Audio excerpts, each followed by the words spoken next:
Donc, Bezrat Hashem, on va parler de la Khatitsa. Donc, aujourd'hui, donc, on s'approche du grand moment, le moment du mikvé. Donc, il faut faire attention qu'il n'y ait pas de Khatitsa. Alors, vous connaissez la un petit peu, je vais vous faire un petit résumé rapide. Les Khatitsot, je vous donne, comme vous êtes des connaisseurs un peu, Mina Torah, une Khatitsa, normalement, c'est seulement si c'est sur la majorité du corps, on va dire, et on est makpid, ça veut dire la femme elle est makpedette, ça la dérange. Mais si c'était sur une minorité du corps où, d'accord, elle n'est pas makpedette, non pas où, et aussi elle n'est pas makpedette, ce n'est pas, ou aussi on peut dire où, ce n'est pas de Horaïta. Maintenant, Derabanan, c'est assourd, même si c'est voilà, minorité, qui est makpedette, qui n'est pas makpedette, et même si c'est makpedette, même si c'est minorité makpedette, même si c'est majorité sans makpedette. Voilà. Maintenant, le Rama rajoute là-dessus qu'on fait attention à toutes les khatitsot, donc tous les corps étrangers qui peuvent être dérangés pour le mikvé. C'est-à-dire qu'un corps étranger, en fait, il fait donc un evdel, une séparation entre le corps donc de la femme et l'eau du mikvé. Très bien. Donc après, on a une précision. Quand on dit dérange, ça dérange qui? Donc ça dérange la femme. Comme Ouvan, bien sûr, ça dérange la femme. Quand on dit que ça dérange la femme, ça veut dire, même si donc c'est une femme qui est plus pointilleuse, d'accord, qui a plus d'hygiène que d'autres femmes, et bien puisque pour elle ça dérange, ça s'appelle Khatitsa. Maintenant, si elle est moins que la moyenne, d'accord, on va dire elle ça la dérange pas, elle a l'habitude, elle travaille dans des métiers comme ça, donc elle n'est pas makpedette, et la majorité des femmes sont makpedotes, donc ça c'est aussi Khatitsa, parce qu'elle, on va dire que son darat, il est batel, directement. Batla, etzel data, etzel kol adam, ça veut dire on considère que ce qu'elle veut, ce qu'il a l'habitude pour elle de, donc ce n'est pas ça qui va fixer ce qui est chotset. Donc, tout ce que les gens en majorité ont l'habitude d'être makpedet, soit, si elle, personnellement, elle est makpedet parce qu'elle a plus d'hygiène que d'autres, donc elle est pointilleuse plus que les autres, ça fait khatitsa, elle doit l'enlever avant le mikvé.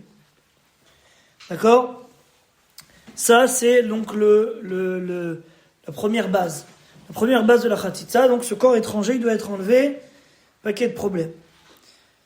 Quand il doit être enlevé, quand il dérange. C'est-à-dire quoi quand il dérange?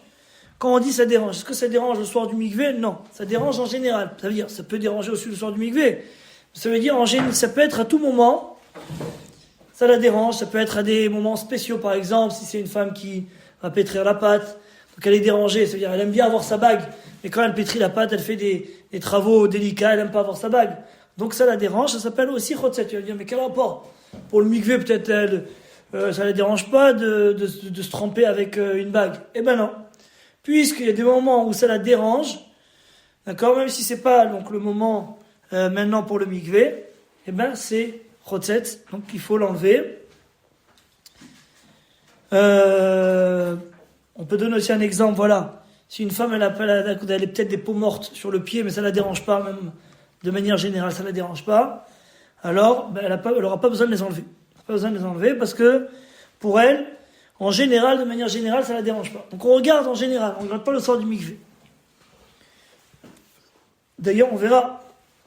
C'est pour ça que les femmes qui ne sont pas makpédotes de s'épiler, par exemple, si elles n'ont pas l'habitude ou elles veulent pas ou ça les dérange pas, elles doivent pas le faire exprès le soir du mikvé parce que ça veut dire qu'après, sinon elles vont, elles peuvent le faire. Ça veut dire elles peuvent le faire. Mais ça veut dire si c'est pas parce que maintenant une fois elle veut le faire qu'elle sera obligée de le faire. Si maintenant elle a pas le temps, non, c'est pas parce qu'elle a fait une fois que ça y est. Si ça la dérange pas de manière générale, donc elle est pas obligée de l'enlever. Donc tout la khatitsa, c'est où la khatitsa? C'est sur la peau, d'accord? Quand on dit sur la peau, ça veut dire c'est pas l'intérieur. Tout ce qui est à l'intérieur, même si ça se voit, d'accord? Si par exemple quelqu'un il a une écharde, qui se voit, mais c'est à l'intérieur, ça s'appelle pas khatitsa. Vous allez me dire pourquoi? Parce que, comme c'est recouvert de la peau, même si c'est un corps étranger qui se trouve dans la peau, eh ben c'est pas khatitsa. Khatitsa, c'est seulement quelque chose qui est sur la peau. Parce que puisque la peau, maintenant, elle va être, c'est son corps, donc maintenant il va toucher l'eau, c'est pas grave si maintenant il y a quelque chose à l'intérieur, on s'en fiche. L'écart, c'est que tout son corps, il soit dans l'eau. Dans les dents, du coup. On a dit dans la bouche, c'est khatitsa. Alors, on va voir dans la bouche. On va voir dans la bouche, on va parler un peu plus de la bouche. D'accord? Et le tatouage, alors, du coup, qui est en dessous de la peau? Le tatouage aussi, on verra que c'est bon. Si c'est pas sur la majorité du corps. Je vais faire quoi? Non? Même si sur la majorité du corps, quel problème? Le tatouage, c'est... On va voir tous les cas, quoi, les faux sourcils, tout ça, là. Le khatitsa, c'est pas forcément, c'est pas du coup que la peau. Là, on a dit que khatitsa égale peau. C'est pas que peau, du coup, parce que dans la bouche, il y a khatitsa. Non, quand je dis peau, on verra, la bouche, ça s'appelle tout ce qui est au-dessus, d'accord, à fleur de peau, ça veut dire qui n'est pas à l'intérieur de notre corps. Alors maintenant, tu vas me dire pourquoi. Très bien, on va expliquer maintenant c'est quoi l'idée de la bouche. Mais Est-ce que ça voudrait dire que, par exemple, le djinn est différent entre un piercing sur la peau et un piercing dans la narine, à l'intérieur? un piercing, on verra que pour ceux qui... C'est pas chotzetz. Oui, parce que non, Voilà. Le truc qui est par côté. La question c'est est-ce que un piercing sur la peau et un piercing dans une cavité comme celle-ci, par exemple, dans l'intérieur de la narine? Non, ça dépend, si elle est trop très loin. Non, et en horizontal, comme ça. Non, c'est la même chose. Ça change pas. Ça change pas. Ouais. Non, c'est pas ça que je voulais dire. Je veux dire, on verra après les cavités internes. Quand on va voir dans la bouche, tous les endroits. Rabbeinu, comment c'est quoi votre prénom, votre nom? Binyamin. On verra dans la bouche et tout le reste, dans toutes les cavités, c'est quoi l'idée. Parce qu'on verra que là-bas, c'est un autre problème. Là-bas, c'est le problème, ce qu'on appelle Raoui, ce qu'on appelle Bet Astarim. D'accord, on va expliquer ça dans la halakha, ce qui s'appelle Bet Astarim. Donc du coup, le fait que par exemple il y a quelque chose à l'intérieur, il ne faut pas l'enlever. Donc si maintenant elle a une écharpe, elle n'est pas obligée de se triturer là maintenant à essayer de l'enlever, elle va se faire saigner, elle va s'embêter plus qu'autre chose. Parce qu'au contraire, si maintenant elle a commencé à sortir, là oui elle peut être hotset, là oui elle peut être embêtante pour le mikvé. D'accord? Donc tant qu'elle est à l'intérieur, elle n'empêche pas le contact avec la peau, c'est bon. La même chose une cloque, il faut pas la percer. Une cloque, elle n'a pas besoin, elle peut être là, il peut avoir un liquide à l'intérieur, et c'est pas grave, ça fait partie de la peau, il n'y a pas besoin de se fatiguer à l'enlever, il n'y a pas besoin de se faire mal, on ne demande pas de se faire mal. La même chose, le maquillage permanent, il ramène ici. Si vous avez par exemple un maquillage donc permanent, bon à part le problème, on va dire, est-ce que ça s'appelle du tatouage au niveau halakha, d'accord, ça peut rentrer dans un problème de tatouage, mais hormis ce problème, au niveau de khatitsa, il n'y a pas de problème de khatitsa. D'accord? Un hématome, même si c'est du sang qui est comme ça, qui s'est rassemblé ici, c'est pas grave. Même s'il n'est pas à sa place, ça s'appelle pas khatitsa. Une croûte, on va en parler. Les croûtes, oui, on va voir que oui, une croûte, ça peut être un problème. D'accord? Et on va voir comment on fait pour les croûtes. Voilà, tout ce qui est peau morte, d'accord, les cheveux ou les poils, donc les cheveux et les poils, c'est sûr que ça fait pas de khatitsa. Les peaux mortes aussi, dans l'absolu, c'est pas khatitsa. Alors, ça dépend. Il y a des peaux mortes, des fois, qui vont sortir avec le bronzage, qui dérangent un peu, qui peuvent s'enlever facilement, qu'on est dérangé, parce que bon, on veut pas aller là. Ceux-là, oui, elles peuvent déranger. Mais normalement, une peau morte, par exemple, quelqu'un qui a sous le pied. Des fois, on marche souvent, donc on a des fois des peaux mortes sous le pied. Il faut pas besoin qu'elle se fatigue à les enlever. Elle n'a pas besoin d'avoir que sa peau soit lisse, c'est pas la mitzvah, elle n'a pas besoin que, même si la peau elle est dure à cet endroit, c'est pas grave. Ça s'appelle pas une khatitsa. Alors maintenant, c'est quoi le problème des cavités? Voilà, vous voyez qu'il y a la problématique des cavités, c'est quoi? C'est qu'en fait, dans les cavités, il n'y a pas besoin que l'eau rentre, d'accord? Comme on a dit la dernière fois, on n'a pas demandé à une femme qu'elle ouvre les yeux et qu'elle ouvre la bouche. Donc quand on dit les cavités, c'est même à l'intérieur des yeux, c'est dans la bouche, ça peut être dans les oreilles, ça peut être dans le nez. Tous ces endroits, l'eau n'a pas besoin de pénétrer. Par contre, tous ces endroits doivent être propres, aptes. Si l'eau pénétrait, il n'y aurait pas eu d'interface avec l'eau. C'est-à-dire l'eau, elle aurait touché la dent. Donc dès qu'il y a quelque chose, il y a un petit os qui est dans la dent. Donc maintenant, entre les dents, il y a quelque chose qui gêne l'eau de pas rentrer. Dans l'absolu, elle ne va pas rentrer. Mais elle doit pouvoir rentrer sans être dérangée par un corps étranger. Donc il y a un os, il y a une saleté coincée dans les dents, il y a une saleté dans le nez, dans les oreilles. Alors, ça, c'est problématique. Maintenant, jusqu'à où? On n'a pas besoin d'aller loin. Ce qu'on appelle, il y a deux endroits dans le nez. Il y a l'endroit qui se voit extérieurement, d'accord? Qui est comme ça que quand on ouvre les narines, on va le voir. Ou, d'accord, les oreilles aussi qui se voient de manière normale. Soit, oui, il faut nettoyer propre. Plus loin que ça, tout le conduit de l'oreille, on ne te demande pas de passer ton tige, t'éclater le tympan, non. Tout le conduit de l'oreille s'appelle baloua dans la halakha. Tu as entendu parler de ça? Baloua, ce qui est, voilà, absorbé, ce qui est au fond, il n'y a pas du tout de mitzvah que ça soit enlevé.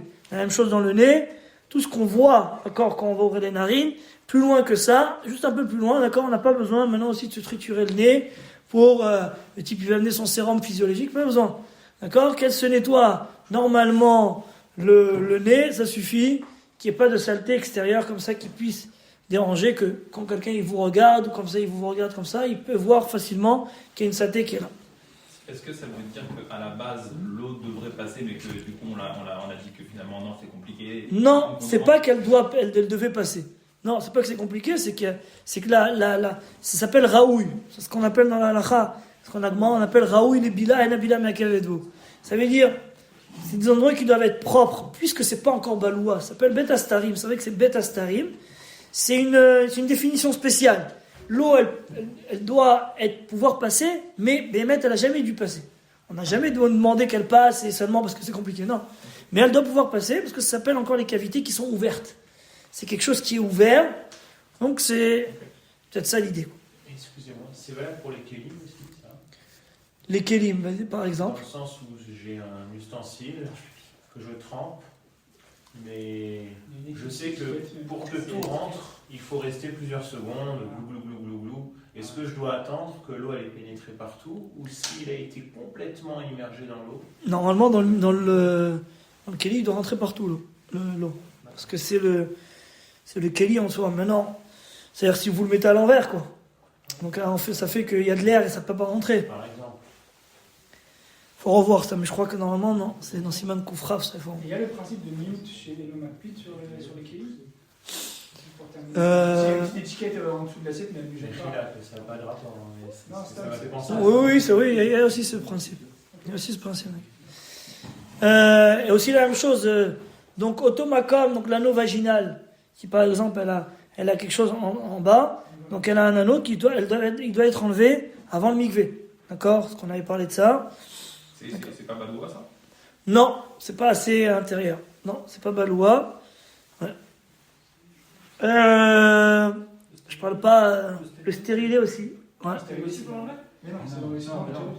Hein? Non, c'est dans l'utérus. Non, le stérilet, j'ai pas mérité que j'ai produit. Le stérilet, pas besoin. Le stérilet, c'est à l'intérieur. Non, je pensais que le stérilet, c'est un problème. Au niveau des. Non, c'est que là, le vaginal. Le stérilet, il n'y a aucun problème. C'est trop profond. Non, je pense au niveau problématique de Nida, mais pas au niveau de la khatitsa du mikvé, il n'y a pas de problème. Maintenant, on va parler un peu du corps. Voilà, donc on a parlé de la généralité. On va parler de toutes les parties du corps où il peut y avoir des problèmes. Donc on commence par les cheveux, les poils. Donc on a dit eux-mêmes, les cheveux, sans rien, à l'état pur, ils n'ont pas de problème, d'accord? C'est le corps de l'homme, ça fait partie du corps de la personne. Par contre, si maintenant elle veut se teindre les cheveux, alors une teinture en bon état, c'est pas problématique, d'accord? C'est une couleur, bien sûr. On considère que la teinture, c'est bien absorbé, c'est tout ce qui est couleur, comme ça, comme on a dit, quelque chose qui est bien absorbé dans le cheveu, il pose pas de problème, d'accord? Et il y a aussi ce qu'on a dans la halakha, ce qu'on permet, c'est la grande permission dans la halakha s'appelle noy, tout ce qui est pour embellir. Quelque chose qui est pour embellir, au contraire, la femme, elle veut ça. Donc, elle n'est pas seulement qu'elle est pas pédette, qu'elle l'est pas, elle le veut. Donc, elle le désire, donc, au contraire, il n'est pas khatsitsa. Maintenant, il y a le problème quand les femmes, elles s'arrêtent de se teindre les cheveux, ou quand elles se sont pas bien teintes les cheveux, et donc, des fois, c'est pas joli. Et là, oui, ça la dérange. Donc, soit elle fait la teinture assez tôt avant le mikvé pour pas qu'elle ait ce problème, et sinon, elle en a un problème. D'accord? Donc là, il faut demander à un rave, qu'est-ce qu'on fait dans un cas pareil? Si une femme, vraiment, elle veut arrêter de se teindre les cheveux, et bon, elle n'a pas envie de reprendre encore une fois, et elle doit faire son mikvé. comment elle fera. Après, bon, je ne rentre pas quand on dit chez la Rav, ça veut dire que après il y a des paramètres que le Rav il doit poser comme question assez précise. Est-ce que Bémet elle serait capable de sortir comme ça, vraiment, ça le dérange vraiment? Donc, on ne va pas rentrer dans les détails. Qu'elle pose la question si sa teinture s'est abîmée. Maintenant, l'époux. Alors ça peut arriver. D'accord, les femmes, elles ont des grands cheveux, surtout si elles ont des enfants, des fois, elles se sont mis avec les enfants à côté dans le lit, et hop, et chez l'époux des enfants, et rentre chez les femmes, les lentes, elles doivent se nettoyer, donc se nettoyer bien avant le mikvé. Et ça, il faut faire vraiment un nettoyage bien avant, parce que c'est pas en une fois que ça s'enlève. Et alors, voilà, Dreyfus, il dit 3 fois au moins, donc elle doit passer le peigne fin 3 fois. Ça veut dire, il y a toutes sortes de trucs pour enlever, vous savez, il y a des produits. Donc elle doit faire un traitement assez rigoureux, d'accord? Ça veut dire qu'une femme, c'est sûr que ça la dérange l'époux. D'accord? Ça dérange l'époux. C'est des choses qui dérangent. On peut pas dire non, ça me dérange pas, j'habite avec l'époux. Non. Ça la dérange, elle veut pas avoir ni pou ni lente. Hein? Ça dépend. Bon, en tout cas, Sur la majorité des femmes. on parle de la majorité. Comme on a dit, c'est même si une femme elle est avec des enfants, elle en a marre, elle peut plus. Mais comme on est dans la majorité, elles aiment pas. D'accord, ça l'est. Les pellicules, donc ça arrive, surtout qu'on a souvent dans le cuir chevelu, on a des croûtes. On enlève ce qu'on peut. D'accord, on peut pas lui commencer à lui demander de détartrer son crâne. Donc on va lui demander d'enlever ce qu'elle peut. Et ce qui reste, bon, voilà, c'est pas un problème parce que de toutes les manières, elle est toujours comme ça de manière générale. Et toutes les femmes, en fait, on peut pas dire les femmes en général, on regarde les femmes qui ont des pellicules. On doit regarder cette sorte de femmes qui ont des pellicules, combien elles vont être macpédètes là-dessus. Alors, les poils, donc on a dit ça dépend aussi des femmes qui s'épilent, donc il n'y a pas de problème. Maintenant, si c'est des femmes qui s'épilent pas, donc on sait qu'il faut démêler les poils. Maintenant, si elle n'arrive pas à démêler les poils sous les aisselles, alors ça la dérange pas trop, c'est pas quelque chose qui dérange peut-être, sauf si Bémet elle est macpédète pour elle veut toujours être, ça la dérange vraiment, mais sinon, comme c'est, peut-être ça se voit pas toujours, donc c'est pas comme ses cheveux où elle fait très attention que ça soit bien démêlé. Donc là, ça posera pas problème pour le mikvé. D'accord? Bien sûr, si c'est une femme qui n'a pas l'habitude de s'épiler, si une femme qui a l'habitude de s'épiler, elle peut pas rester avec, elle doit s'épiler avant son mikvé. C'est son habitude qu'on avait dit. Alors voilà, maintenant ici il y a plusieurs trucs que Rav Dreyfus il parle beaucoup de ça. En général, donc c'est pour ceux qui n'ont pas l'habitude de, pour les femmes qui ont difficulté, si tu leur demandes d'enlever tous ces trucs là un petit peu extérieurs, elles vont pas vouloir faire le mikvé ou elles vont être dérangées. Après, voilà, c'est sûr qu'Alpi, celui qui veut vraiment être sérieux dans la khatitsa, il ne doit pas avoir toutes ces sortes de... On va avoir des piercings, des faux ongles, tout ce qu'on va parler de ça. C'est des choses qui sont dérangeantes pour une femme religieuse.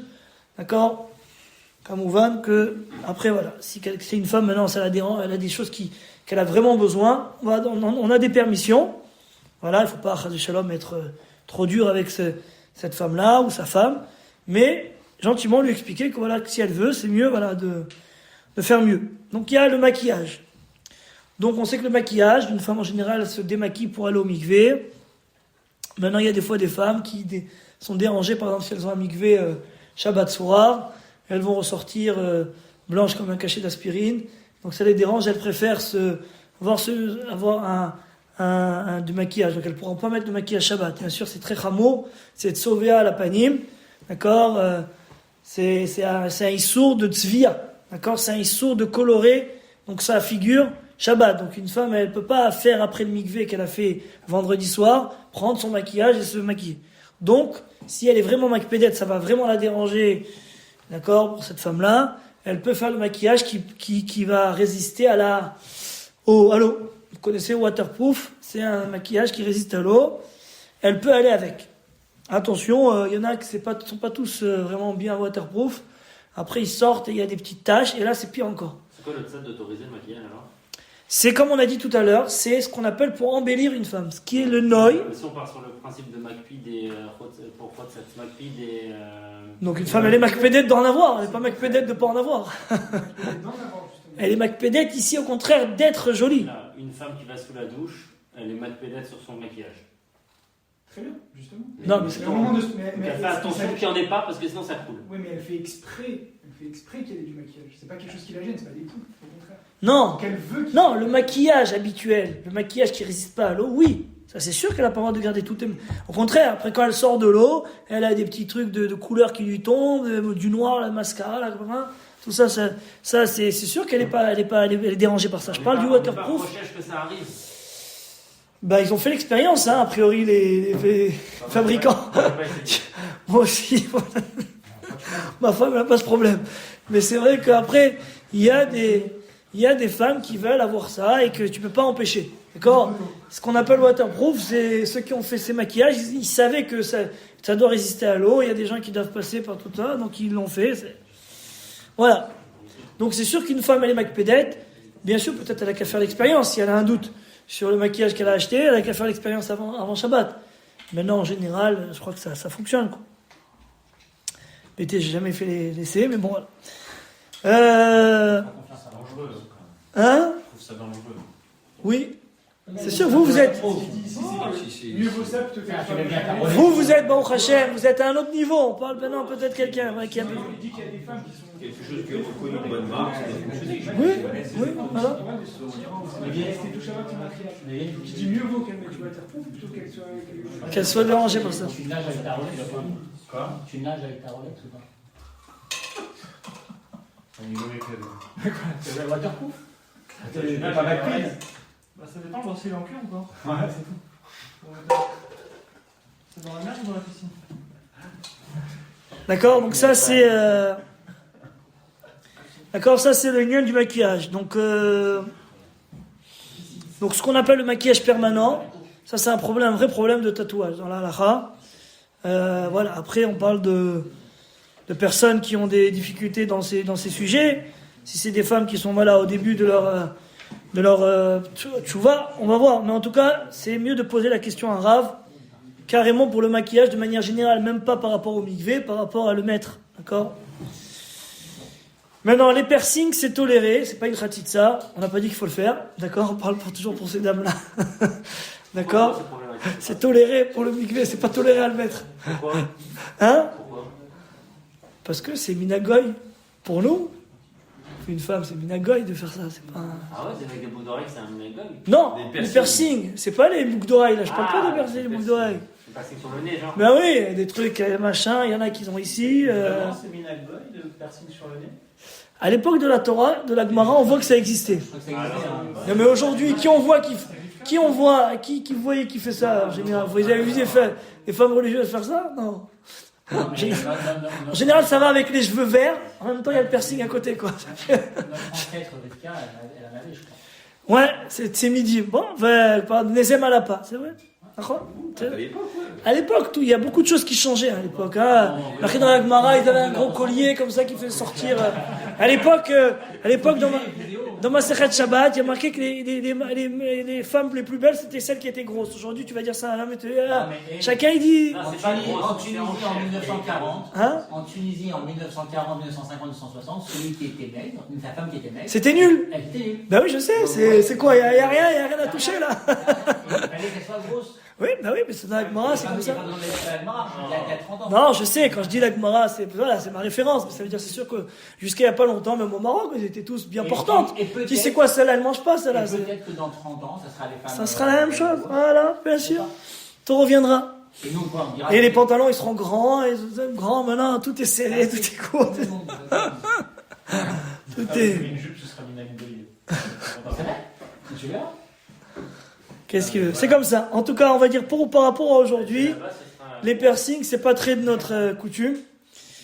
Les faux ongles en résine, alors aussi pour les femmes qui ont besoin de ça, donc qui ne risquent de pas aller au mikvé si elles n'ont pas ça, vaut mieux donc elles les laissent.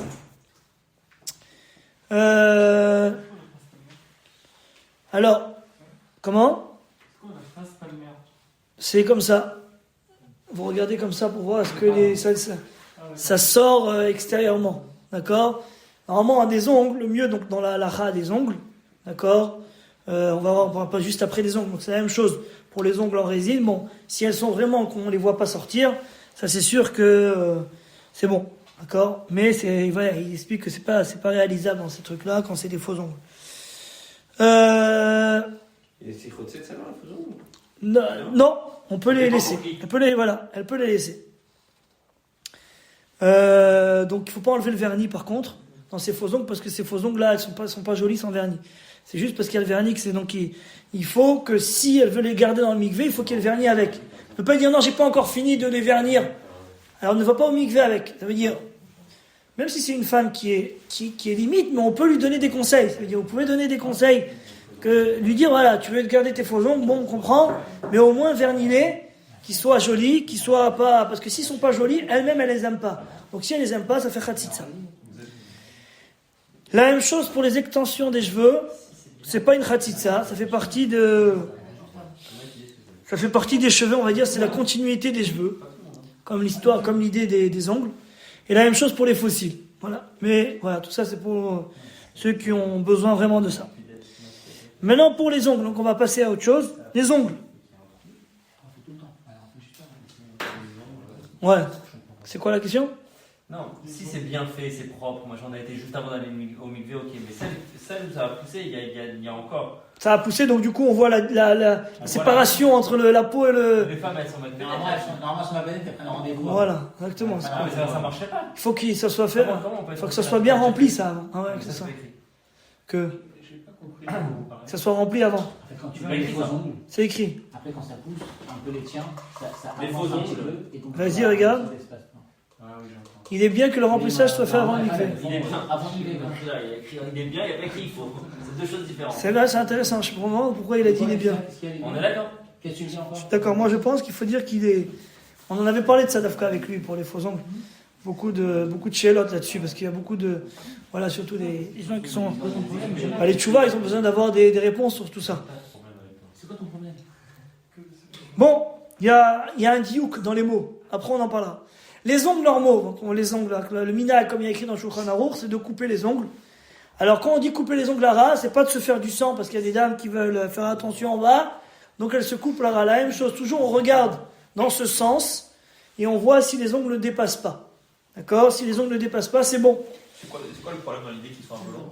Alors, dans l'idée qu'ils soient un peu longs, c'est qu'on a peur des saletés qui se mettent en dessous les ongles. D'accord? Et c'est pour cela que BTM, si une femme, elle a pas pu se couper les ongles avant Shabbat, elle n'est pas obligée de repousser son mikvé. Si son ongle il est propre, d'accord, elle pourra garder son ongle, elle pourra aller au mikvé. Il faut que son ongle est pas bien que le minag, c'est de couper les ongles. Hein. Le minag, c'est de couper les ongles bien qu'ils sont propres. Même si une femme, elle fait très attention à ses ongles, d'accord, ils sont nickel. Le minag, c'est de couper les ongles. Même si elle n'est pas makpida, s'il y a une saleté. Oui, parce qu'en général, les gens sont makpid.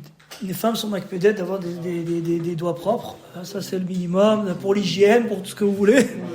Même les hommes. Hein. Je suis d'accord avec vous, mais si on demande de couper, ça veut dire qu'on fait attention même aux saletés qui ne sont pas tellement visibles. C'est vrai, c'était le minag pour éviter, en fait. À la base, c'est marqué comme ça que c'était pour éviter. Surtout peut-être à l'époque, tout ça, ils travaillaient dans des choses un peu ça. Donc pour éviter les problèmes, donc le minag, c'était de couper. Maintenant, après, il y a des gens qui se coupent et il y a des gens qui se coupent et il y a des gens qui se coupent, quoi. Il y en a qui se coupent plus à ras, il y en a qui se coupent un peu plus. Vous allez me dire, mais le minag, c'était de couper, voilà, de manière que ça dépasse pas la peau ici. Je ne sais pas si comment dire, ce repère il est bon parce qu'il y a des personnes qui ont la racine des ongles qui est bien basse, il y a des personnes qui ont la racine des ongles qui est très haute et même quand on fait ça, on le voit. Ça dépend de la racine des ongles. Ouais, bon, en général, La délimitation entre la si peau tu et veux, on le- fait les empreintes. On n'a pas les mêmes empreintes, mais ça va, il y a à peu près les mêmes. Non, mais j'ai fait une étude là-dessus. Ah, d'accord. Non, mais c'est vrai, il y a des personnes. Non, c'est sûr qu'il y a des différences, on regarde. C'est comme si quelqu'un qui les a coupés il y a 3 semaines, ils avaient le même résultat. Il y en a souvent qui ont des problèmes aussi sur les ongles, des fois qui... Bon. Ok.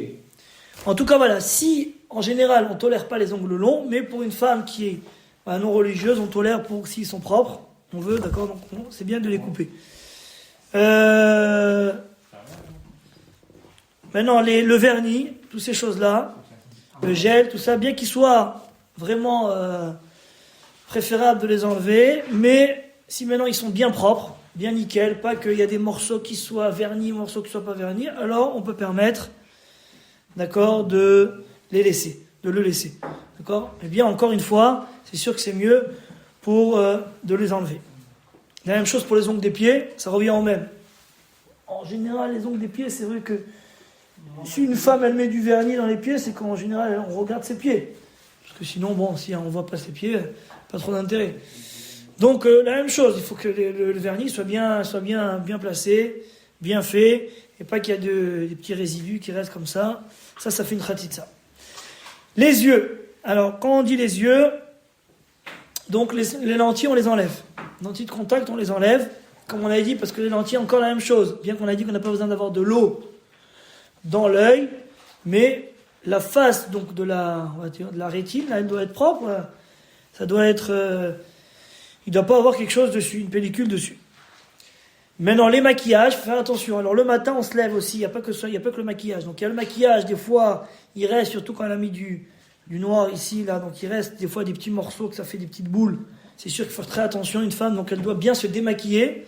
Et il peut avoir aussi le matin, il peut avoir des petites saletés, d'accord, au réveil ou pendant la journée. Des fois, il y a des gens qui ont, surtout quand des fois quelqu'un est malade, il peut avoir un rhume, ça crée des petites saletés sur le bord de l'œil. Ça, c'est sûr qu'elle doit faire attention. Ça s'appelle l'iflouf shebaï. C'est un shulchan aruch mefourash.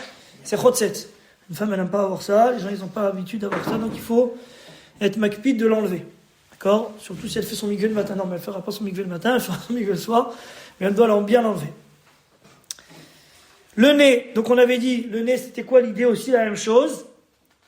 Donc, quand on parle du nez, on parle à l'intérieur du nez. Hein, bien sûr, pas sur la face extérieure du nez, ça c'est sûr que c'est comme le corps, il n'y a pas de différence, mais quand on parle du nez, c'est l'intérieur du nez. Donc comme je vous ai dit, toute la partie de la narine visible, alors il faut qu'elle soit propre. D'accord ? Pas besoin de rentrer plus loin. Les oreilles maintenant. Donc laver l'extérieur, donc ça veut dire tout le cartilage. Il ne faut pas qu'il y ait des lapses, donc vérifier qu'il n'y a pas de bouchons de cérumen, parce que ça fait khatita avec un coton-tige. Il y a des bouchons qui sont donc pas trop loin, hein, bien sûr. D'accord ? C'est partie qu'on peut mettre le doigt, hein, pas plus loin que ça. Si une femme, elle avait des boucles d'oreilles, d'accord ? La même chose, hein, les boucles d'oreilles, c'est la même chose que les bijoux, il faut les enlever. Maintenant, à part ça, si une femme, elle a arrêté de mettre les boucles d'oreilles, donc des fois, il y a des trous, c'est pas grave si ça se referme, mais c'est pas encore vraiment refermé, là, il n'y a pas besoin de toucher. Juste, elle nettoie, normalement, ses oreilles, qu'il n'y ait pas de petite saleté qui soit encore, peut-être s'il y a encore une petite crevasse comme ça, elle peut nettoyer, mais elle n'a pas besoin de se refaire à chaque fois les trous pour dire, ben non, comme j'ai fait un trou, donc ça doit être un conduit qui doit être bien nickel, non, pas besoin. Donc dans la bouche, donc on va parler de la bouche maintenant. La bouche, donc elle doit être propre, comme on a dit. Donc toutes ces cavités-là, le but c'est qu'ils soient propres, d'accord ? Parce que c'est des endroits en fait qui sont découverts un petit peu à moitié, mais qui sont à l'intérieur donc, du corps, donc ils n'ont pas besoin que l'eau elle rentre, mais elle doit être propre. Donc bien sûr, il y a la brosse à dents, mais ça suffit pas la brosse à dents, d'accord ? Vous allez chez le dentiste, aujourd'hui il vous dit la brosse à dents, tu enlèves pas tout avec la brosse à dents, surtout ceux qui ont des interstices, d'accord, assez larges. Il faut passer un cure-dent en plastique, on avait dit, mais pas quelque chose en plastique, mais pas quelque chose en bois, ni le fil dentaire qui peut s'effilocher. Alors je sais qu'il y a deux sortes de fils dentaires qui sont plus... mais en tout cas, tout résidu de nourriture, problématique. Donc, faites attention, surtout si elle a mangé la Shabbat. Si Shabbat, elle n'a pas pu attendre elle a dû manger d'abord et après elle va au mikvé. C'est l'endroit le plus embêtant, hein, d'accord, parce que le corps en général il est propre, mais ce qui peut rester en général c'est les dents et les cheveux peut-être. Le tartre, elle n'a pas besoin d'aller chez le dentiste avant, de faire un détartrage avant d'aller au mikvé. Le tartre, ça fait partie, bien que c'est une pellicule on peut dire, d'accord, sur les dents, mais ça fait partie de la bouche, c'est bon. Ce qui pose problème maintenant c'est les pansements provisoires, d'accord. Aujourd'hui il y a des pansements provisoires. Alors aujourd'hui il y a des pansements provisoires qui tiennent 6 mois.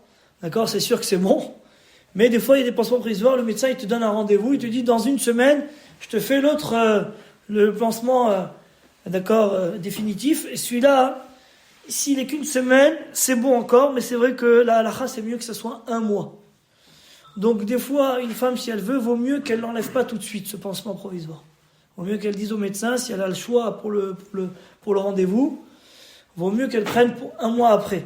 Bon, alors après, on n'a pas toujours la possibilité. Hein. Mais c'est vrai qu'il y a des coulottes 7 jours. 7 jours, c'est la coula la plus grande coula, quoi. Que quelque chose qui va rester dans la bouche 7 jours, ça fait office de dent. On appelle ça la dent. Maaseh Sheni, hein, il grotte Moshe là-dessus. Alors, il grotte Moshe, il parle pas du temps, mais il y a même un Chelkat Yoav là-dessus qui dit 7 jours. Bon, voilà, c'est une coula, hein. Alors maintenant, l'orthodontie, c'est un gros problème. Catastrophe. Pourquoi c'est problème? Parce que tout ce qu'on appelle donc les bagues, les machins comme ça c'est vrai khatitsa. Donc une femme qui est jeune fille, si elle a envie d'arranger ses dents, donc c'est le moment. Donc elle n'attend pas que de se marier pour arranger ses dents. D'ailleurs, elle sera mieux pour son mari si elle arrange ses dents avant de se marier. Mais non, sauf si elle est enceinte. Donc là, elle n'a pas de problème de mikvé. Donc là, elle pourra arranger ses dents, même si ça tient pendant... Si ça dure en quoi ça dure 6 mois. Voilà, avec le... 6 mois Non, parce que ça, c'est sûr que ça s'appelle pas la dent elle-même. Elle le veut. Le pansement provisoire, Non, on mais considère que... Elle est intéressée à l'avoir. Non. Toutes les femmes qui le font, elles sont intéressées à l'avoir.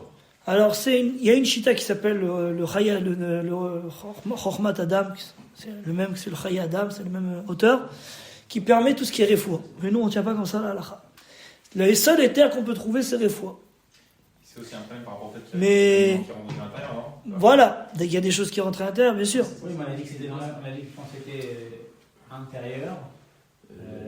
C'était pas le même type de khatsta que lorsque c'est en extérieur. Non, la nourriture qui rentre à l'intérieur, on a dit que c'est la même chose. La nourriture, oui, mais par exemple, si elle les garde pour 6 mois, elle est intéressée à les garder, c'est en plus à l'intérieur, c'est même pas, c'est moins grave qu'un ongle, C'est ça. coton. C'est ça, c'est vrai.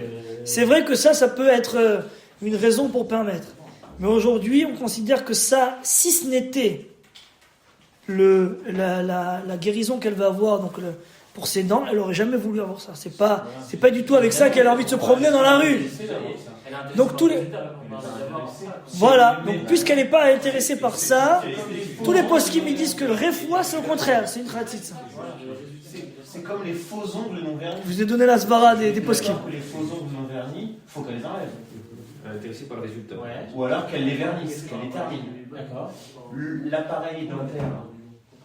L'appareil dentaire, c'est pas l'appareil qu'elle a dans les dents qui l'intéresse. Voilà. Une fois qu'elle aura... Elle veut pas se promener comme ça dans la rue, mais elle n'a pas le choix. Elle veut arriver à avoir des dents Ça propres. ne l'intéresse pas. Donc en fait, D'accord, Donc- alors une seconde. J'ai pas le chapitre, mais une femme qui s'est pété le bras. voilà. Elle a 4 mois de plâtre en résine. C'est la même chose. On va parler de ça. Une seconde, qu'est-ce qu'elle fait C'est un Elle ne problème. veut pas toucher la pilule, elle n'a pas d'enfant. D'accord. D'accord, c'est son premier. Elle n'a pas encore eu de premier. Elle enlève le plat chaque fois qu'elle y va. Non, elle elle le peut fait à la pas. main. C'est en résine. Qu'est-ce qu'elle fait? Mais normalement, elle peut pas l'obliger. Je l'attrape. Ouais, ouais. Elle doit garder 4 mois. Elle ne va pas obliger pendant 4 mois. Alors bon, il y a des hétérim. Ok, alors Mais c'est hétérim, mais normalement, on peut pas. Ça veut dire, c'est vraiment parce que voilà, sinon elle va craquer ou quelque Non, chose. mais je vous donne ça pourquoi? Elle Parce est que terrible, hein. elle n'en veut pas du plâtre. Mais si elle le garde, c'est parce qu'elle est Par contre, intéressée. c'est la même raison. C'est la même chose. C'est la même chose que les dents. Oui, c'est la même chose, exactement. Rabbi aussi. Normalement, c'est pas bon. C'est pas bon. C'est la même chose que les dents. Il y a des hétérim. Non, mais regarde, le 8. Non, mais non. Quand je dis les hétérim, c'est quand tu viens chez les rabbinim. Normalement, on n'a pas le droit. Je veux dire, c'est la même chose que pour les dents. C'est quoi le terme pour le plâtre? J'aimerais bien savoir quand même. Même par curiosité. C'est compliqué. Non, mais j'aimerais bien savoir. Non, il y a un truc, peut-être ça peut passer entre. Il y a un truc dans le plat. Faites-le-moi de ta part. Fais-le-moi. Il y a des terribles que peut-être dans le plat ça peut passer entre. Bon, après voir. Mais dans l'idée qu'on est en train d'expliquer, il a raison, c'est la même chose que dans le plat. Le plat, ça c'est la même chose. Je veux pas le plat, je veux le résultat. Donc c'est un saut. Et c'est le seul qui permet ça, je vous dis, c'est le Chokhmat Adam. C'est pas un Sfarad en l'occurrence. C'est le Chokhmat Adam. Parce que lui, il dit que Refoua, c'est la permission, bien que je veux pas. Non. Mais je vous dis ça à vous, faut pas le dire ça. Parce que ça, on n'est pas posé comme lui. Mais sur le plâtre, sur ces inanimes de plâtre, j'avais écrit une tchouva là-dessus, il y a un ktav sofer là-dessus. Il y a beaucoup de poskim là-dessus, donc il y en a qui rentrent là-dedans avec des ktav sofer. Je l'ai oublié, je l'avais écrit il y a quelques années. mais il faut que je revoie. Mais en tout cas, il y a un ktav sofer. Il y a un ktav sofer, c'est basé sur un ktav sofer qui veut entrer que c'est spécial le plâtre, il veut différencier le plâtre d'autre chose. Bon, et pas évident. En tout cas, voilà, tu vas voir juste après, on en parle. D'accord? Ah oui, les prothèses amovibles, c'est aussi khatitsa. D'accord? Comme elles s'enlèvent. Donc on peut les enlever avant le mikvé. Voilà, je peux parler avant le nombril, on peut parler des problèmes. Tu parlais du plâtre, voilà, il parle. Donc tout ce qui est plâtre, d'accord, point de suture, d'accord, non résorbable. Ceux qui sont résorbables, c'est bon, ça fait partie du corps. Si c'est pas résorbable, donc on doit te les enlever, c'est khatsitsa.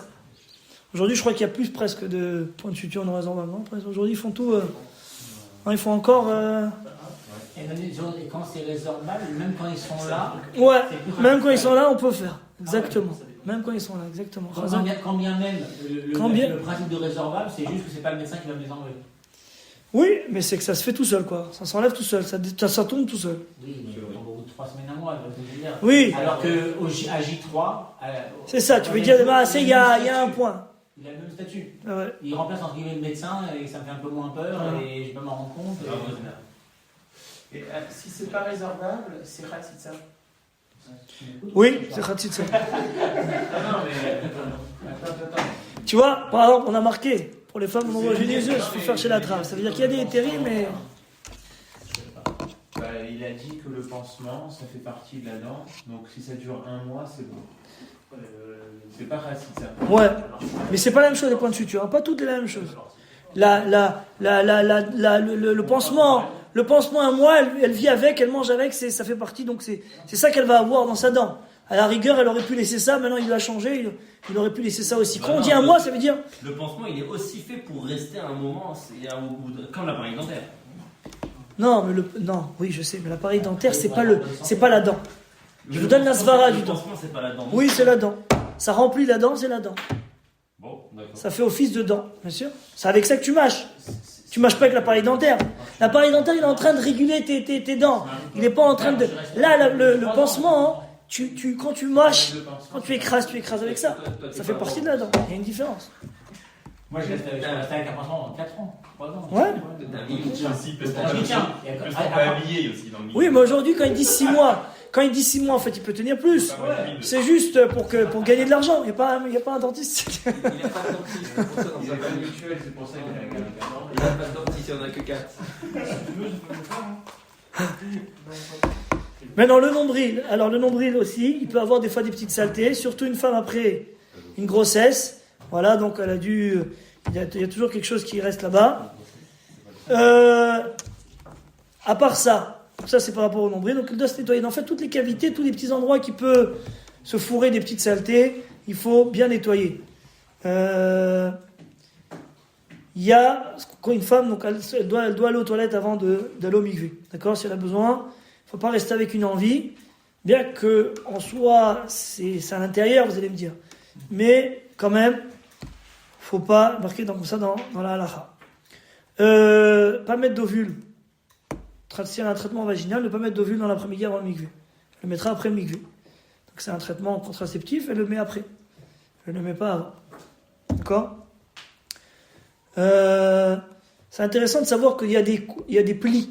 Donc les plis aussi doivent être nickel. Surtout une femme, d'accord, en dessous sa poitrine, tout ça, il peut avoir des plis. Il peut avoir des fois son cou ou quelque chose. Tout ça aussi, ça doit être nickel. Des fois, il peut y avoir des petites saletés qui se fourrent là-bas. Il faut bien nettoyer, faire attention à ça. Les peaux mortes, maintenant. Donc, dans la peau, il y a beaucoup de peau. Hein. Autour des ongles, il peut y avoir de la peau qui pèle. Alors, si ça dérange, on est dérangé par ça. Surtout les gens qui se rongent les ongles, ils savent. Il y a des fois des peaux, ils sont là, ils sont énervés dès qu'il y a une peau qui dépasse. Donc, il faut l'enlever.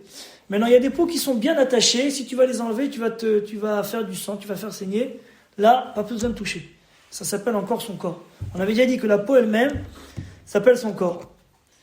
Alors, les croûtes, qui m'a parlé des croûtes, c'était Rabbeinu. Ah, c'est les croûtes. Les croûtes, donc, la marqué dans le Shulchan Aruch que du sang sec, ça fait Khatsitsa. Donc, une croûte, c'est du sang sec. Donc, comment on fait? On n'a pas dit à une femme de commencer à se faire des cicatrices partout. D'accord? Bien sûr qu'on n'est pas là pour Chaz Shalom, être balafré de tous les côtés. Donc, elle a eu une croûte, elle est tombée, elle s'est fait une belle croûte là sur le pied. Elle va pas l'enlever. Elle va se ramollir la croûte en lavant avec de l'eau chaude. Quand elle va se doucher, ça va ramollir. Donc ça va ramollir, après ça va faire comme si c'était du sang liquide. Le sang liquide, c'est pas chotzetz. Attention, le sang liquide, il n'est pas chotzetz que sur la plaie. Le sang liquide qui suinte sur le reste du corps, il y a du sang qui coule, ça elle doit l'enlever avant le mikvé. S'il y a une plaie qui est en éruption et qui commence à couler de tous les côtés, elle ne peut pas aller au mikvé avec sa plaie pleine de sang. Elle doit bien nettoyer, que déjà ça se calme. Après, le sang qui est sur la plaie, c'est pas problématique. Le sang qui est autour de la plaie, à côté de la plaie, là, il est problématique, même du sang liquide. D'accord? Le mercurochrome, voilà, il y a marqué ici, tout ce qui fait des couleurs, du feutre, aîné, chaussures qui déteint, traces de pommes de terre. Donc ça, comment on fait?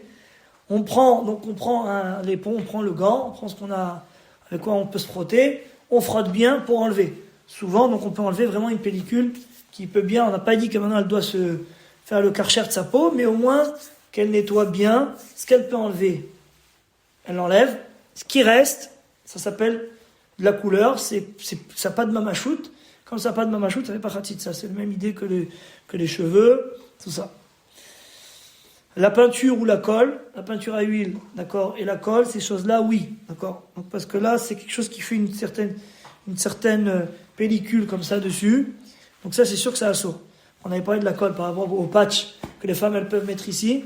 Donc faire bien attention. Ou si elles ont été chez le médecin, elles ont un petit pansement. Bien attention de bien nettoyer. Des fois, on les voit pas, mais il y a des petits trucs comme ça qui salissent, des petits morceaux de colle. Donc voilà, bon, il parle d'antitranspirant longue durée. Bon, le déodorant normal, c'est pas problématique. Mais des fois, c'est vrai qu'il y a des déodorants qui laissent des taches blanches. Des fois, vous faites anti-trace. Déodorant, taches blanches, c'est problématique. D'accord, faut faire attention. Hein. On voit, maman, j'ai un truc qui se colle sur le cheveu, sur les poils.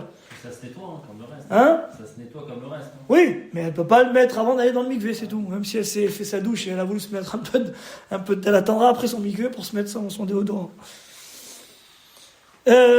Important de savoir. Donc la femme, elle s'est bien nettoyée, comme on a dit, elle a bien vérifié. Elle s'est bien lavée comme il faut. Elle a fait son ioun, comme on avait parlé la dernière fois, elle a fait sa vérification, auto-examen. Après, lorsqu'elle rentre dans le mikvé, c'est bon. Pas besoin de croire qu'il reste des khatsitsot. Une fois, il y a une dame qui m'a appelé, elle croyait. Alors j'ai eu son mari, je lui ai dit, ta femme, elle n'est pas un petit peu stressée toujours? Elle me dit oui. Donc je lui ai dit, c'est bon, elle n'aura pas de problème. Ça veut dire qu'il y a des dames qui sont stressées, donc elles vont croire qu'elles ont des khatsitsot alors qu'elles n'en ont pas. Ça veut dire qu'elles vont sortir du mikvé et dire, non, peut-être, je ne sais pas si j'ai bien vérifié ça, et si j'ai pas si bien. Ça rentre dans le stress. Donc il faut d'abord savoir déstresser son épouse. D'abord, il faut apprendre la halachot bien comme il faut. Comme ça, au moins, on connaît ce qu'il faut faire. Et quand on connaît la halachot, on n'a pas besoin de stress. Le stress, ça fait que faire des problèmes et ça dérange. D'accord? Donc maintenant, on va parler du mikvé, comme c'est rapide. Comme ça, on passe un cours avec un autre. L'immersion du mikvé, c'est rapide. On n'a pas pour longtemps. Je vois que Rabbi Abraham, il a déjà les yeux qui... Mais t'inquiète pas, ça va rapide. Comme ça, après, on pourra faire Vestot en 2 fois. Parce que Vestot, c'est... 2 fois? Je sais pas si 2 ou 3 fois, mais... Non, sérieux? Quoi? On peut pas faire ça un peu court, en une fois? Non, Vestot. Si tu veux passer jusqu'à 11h, oui. Après, c'est votre choix, mais... Non, bah, je suis sûr qu'on peut faire un 2 fois. Non, c'est long, Vestot. Ouais, mais on va faire un peu plus, c'est pas grave. Bon, on verra. Qu'est-ce que ça change? Pourquoi tu dois partir en vacances? Tu dois partir... Ben, normalement, après, bon, on parlera après. On finit le cours, après on parlera de combien de temps il nous reste. Non, c'est intéressant de savoir pour la prochaine fois. Maintenant, donc, le mikvé. Donc, maintenant, Baruch Hashem, on est arrivé, on a fait les préparatifs, on a enlevé toutes les khatsitsot. Le moment le plus important de la femme, c'est son immersion dans le mikvé. C'est donc le moment où elle devient théora. Hein. Bien sûr, c'est la dernière, c'est la finalité. Il faut qu'elle rentre complètement. D'accord? Attention, un mikvé, pour qu'il soit kasher, il faut rentrer complètement tout le corps en une fois. C'est pas comme un kéli où tu peux le mettre en 2. c'est en une fois, dans une cachérisation, vous pouvez mettre un kéli en 2 fois, mais pas dans la villa.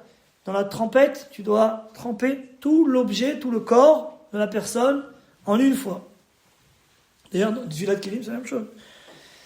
Maintenant, C'est quoi en une fois, excusez-moi. Mais tu trempes tous au visage. tu peux pas, si une femme elle a un petit mikvé, Ah, d'accord. elle va tremper le pied, après elle va tremper le corps, après elle va tremper la tête. Elle va dire j'ai tout trempé. Est-ce que c'est bon? D'accord? C'est bon? Non, c'est pas bon. Ça, c'est que pour un gala. C'est que pour un gala. Voilà. Toi, tout soit immergé, mais C'est pas grave, si je me suis détendu le temps de prendre la température. C'est pas toi qui va. Non, mais. ben, Et puis, 1 minute après, tout le corps. non, il n'y a pas de problème. Il n'y a pas de problème. Ce que tu peux faire, elle peut rester autant de temps qu'elle veut dans le mikvé.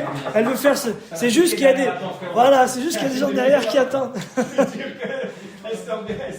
C'est soit les personnes d'autres qui attendent, soit c'est la maïd qui en met rentrer chez elle. Donc voilà.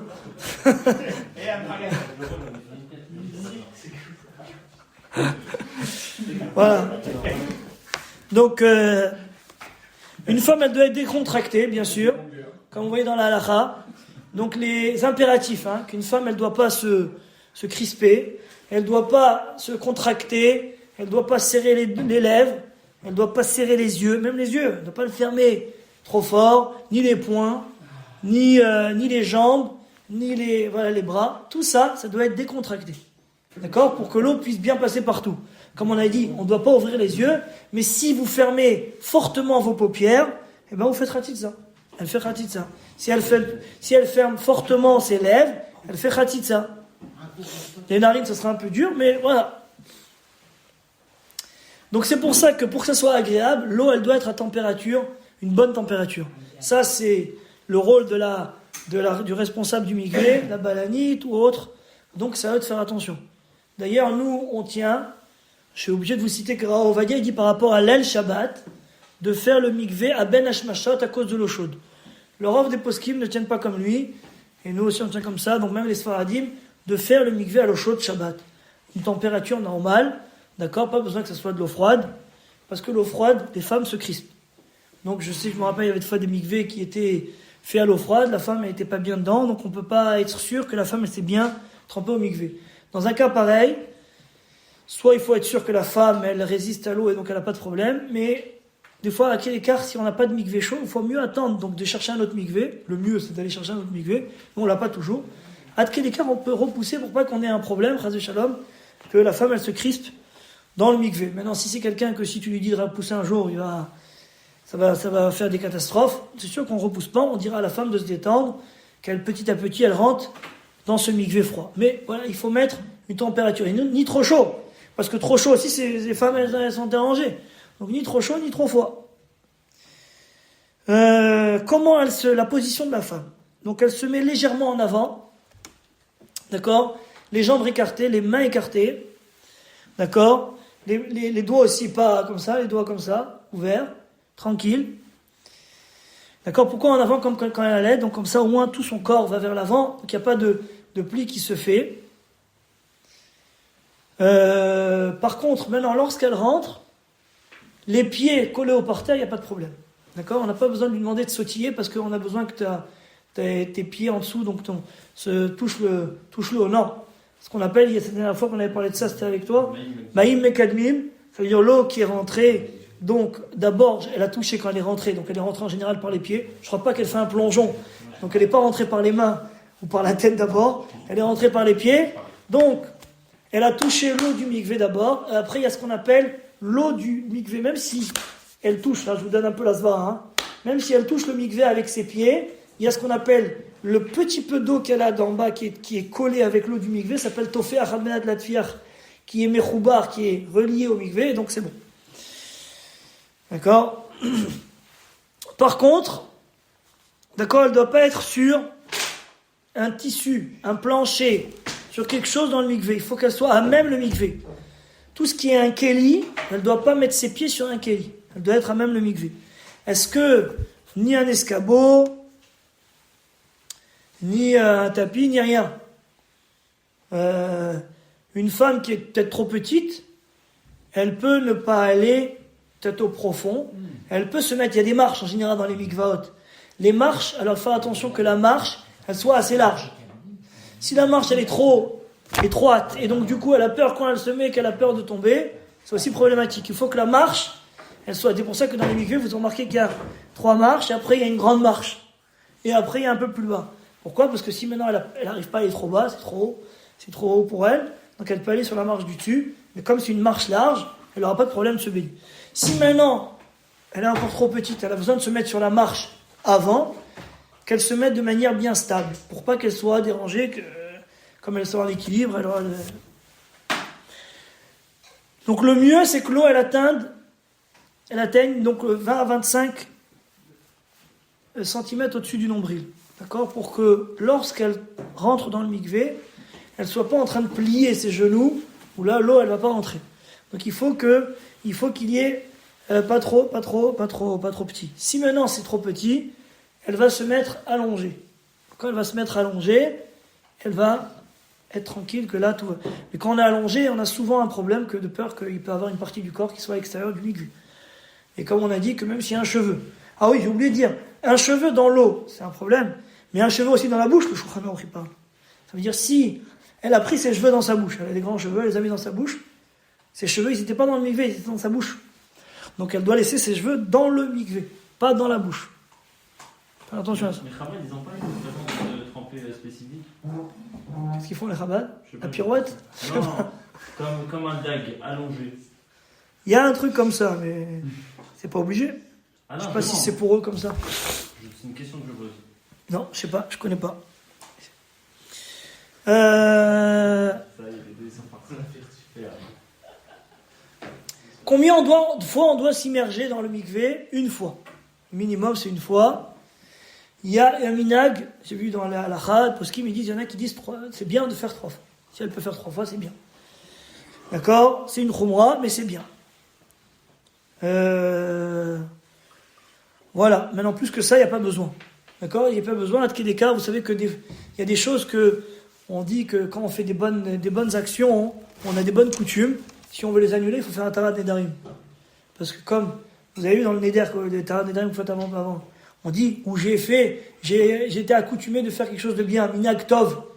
Donc, comme c'est un minag tov, c'est quelque chose de bien qu'on a pris sur soi, c'est un digne de neder. Donc, faire un tarat nedarim. Donc 3 fois, ça rentre. Si une femme, elle avait l'habitude de faire 3 fois, maintenant elle veut arrêter ces 3 fois, je sais pas, ça la dérange. Donc elle doit faire un tarat nedarim. Mais si elle avait l'habitude de faire 7, 8 fois où elle faisait tariag, il y en a qui font 613 fois, je sais pas, non, je rigole. En tout cas, là, elle n'est pas obligée d'arrêter de faire un tarat nedarim pour ça. Ça, c'est son... Voilà. Je connaissais des gens, des hommes, quoi, quand ils font le mikvé, ils font, je sais pas, ils font peut-être 39 fois à chaque fois. Keneged la met tête, et ils lèvent la main comme ça 10 fois, comme ça, ils en ont pour... Il y a des trucs, puis Kabbalah, il y a plein de choses, hein.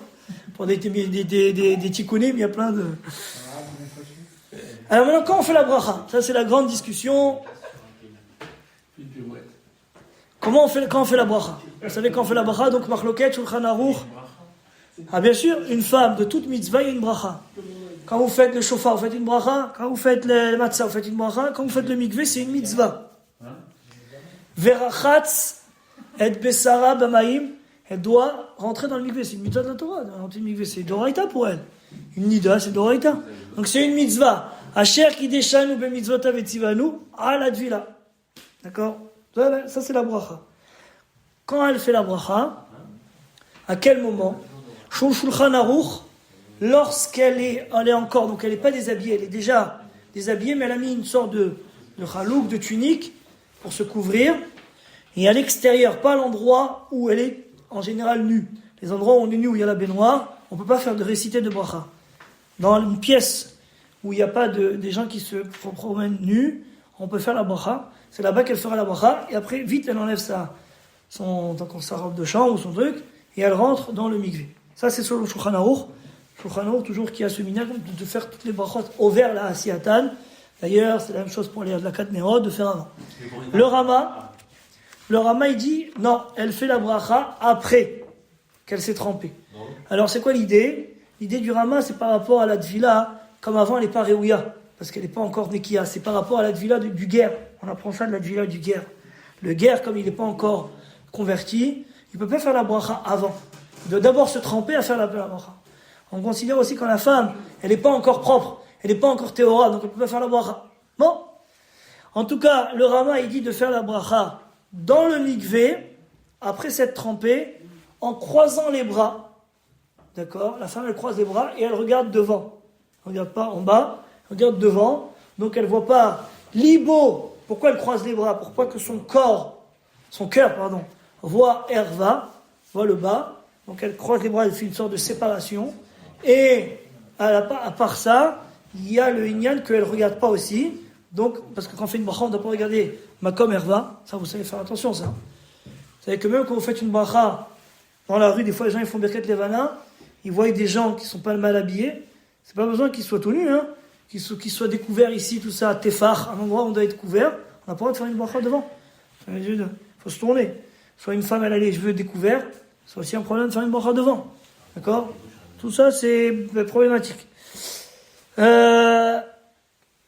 Le minag aussi, donc c'est de faire, ça c'est le shla qui dit de faire une fois la tvila, bracha, et refaire la tvila. C'est comme ça que beaucoup de femmes font, d'accord? Beaucoup de femmes font, elles sont ce minag, c'est un bon minag, d'accord?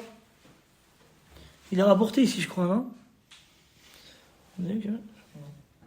Bizarre qu'il n'ait pas rapporté. En tout cas, c'est le minag courant de faire. C'est le shlaf, ouais, de faire comme ça. Il y a beaucoup de femmes qui font ça. Même pour les sfaradiotes, on gagne un petit peu l'idée aussi du over la siatan. D'accord, en disant que ce qu'elle a fait avant, c'était juste pour se mouiller, mais pas parce qu'en fait aussi, quand je rentre dans le mikvé aussi, il y a l'idée que aussi elle peut se mouiller par les endroits où il y a des plis. Donc du coup, au moins, c'est bien. En sortant du mikvé, on dit qu'elle a l'habitude de serrer la main à la balanite pour que la première personne qu'elle rencontre, ce soit une personne cachère. C'est vrai qu'on dit que, de marquer dans la halakha, c'est bien qu'elle ne voyait pas des choses impures, des animaux, tout ça. Mais bon, aujourd'hui, on n'a pas toujours le choix. Quand on sort dehors, on peut rencontrer des abrutis, donc on n'a pas le choix. Donc au moins que la première qu'elle rencontre, ça soit au moins une femme cachère.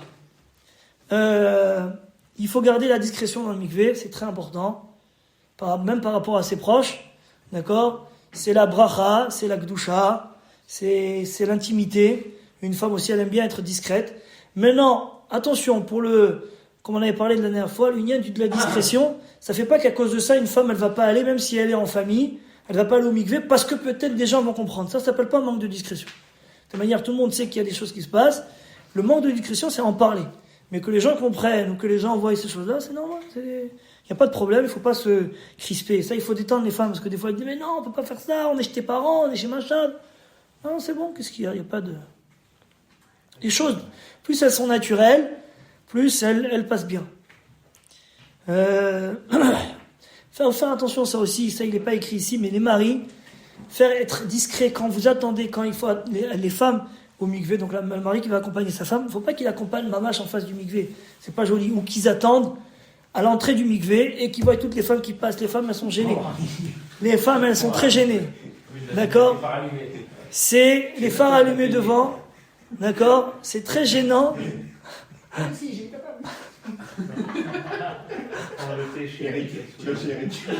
T'imagines les gars, ils sortent de la voiture, ils parlent devant. Ouais, c'est très gênant, c'est pas kavod, c'est pas digne. D'accord? Il faut aller dans la rue d'à côté, il faut dire à sa femme, voilà, on fait un signe, quand tu sors, tu vas directement à droite, je serai à côté, machin, ou être assez loin pour pas qu'on puisse voir les personnes qui sortent, parce que vraiment les dames sont dérangées, c'est pas du tout joli. Il y a que Rabbi Yochanan dans la Gemara, il y a marqué, et lui, il se mettait à la sortie des mikvot, et il était dans son sefer, il regardait pas les dames, t'inquiète pas, c'est les dames qui le regardaient, pour avoir des bonnes visions, d'avoir des beaux enfants. Mais bon, voilà. Il faut être Rabbi Yochanan pour faire ça. Non, parce que je pensais à toi, je me suis dit, oui, Rabbi Yochanan.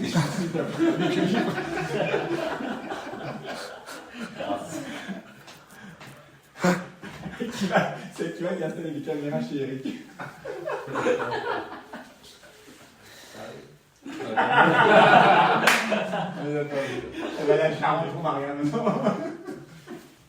jamais été chez Eric. Donc, on y va, on passe à autre chose, les amis. Le mikvé en vacances. Alors, c'est l'actualité. Ah, ça c'est intéressant. Alors, T'as prévu de faire le mikvé pile pendant les vacances? non, on peut pas prévoir ça. Déjà arrivé. Il a raison, on peut pas prévoir. Et plein de fois, voilà, ça arrive à tout le monde. Alors, celui qui est Baruch Hashem, qui a pas de problème, et que Baruch Hashem, ils sont bien, et il a un certain niveau on va pas parler pour lui. Donc lui, il fait normal, il fait l'habitude habituelle, donc c'est l'habitude de faire son mikvé, il trouvera un mikvé à côté, et c'est bien d'aller pas trop loin d'un mikvé, il trouvera son mikvé. Donc pour les gens qui n'ont pas de problème là-dessus, maintenant pour les gens que ça va être dérangeant, où ils vont en vacances, dans les endroits où il n'y a pas de mikvé.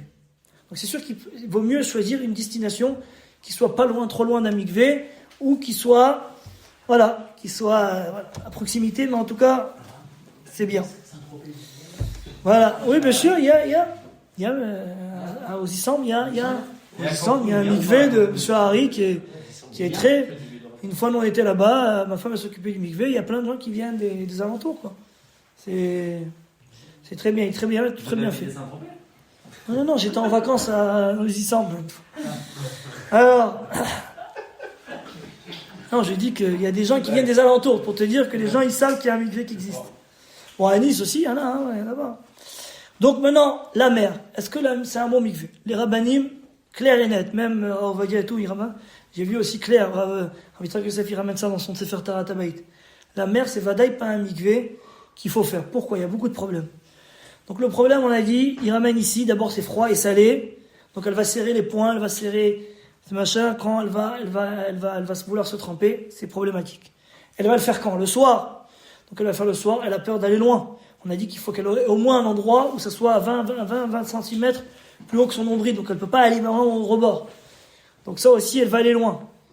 Elle va aller loin, qui va vérifier que tous ses cheveux et tout son corps, à la lumière du noir, donc il faut prendre une lampe de poche. C'est Meakev, la banane? D'accord?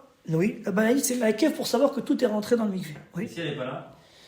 Alors si elle n'est pas là, qu'est-ce que ça veut dire quoi? Il n'y a personne d'autre? Il n'y a aucune bananique? Il n'y a personne, je suis seul avec moi-même. Alors tu peux aller, toi, le mari. Non, il n'y avait pas le mari.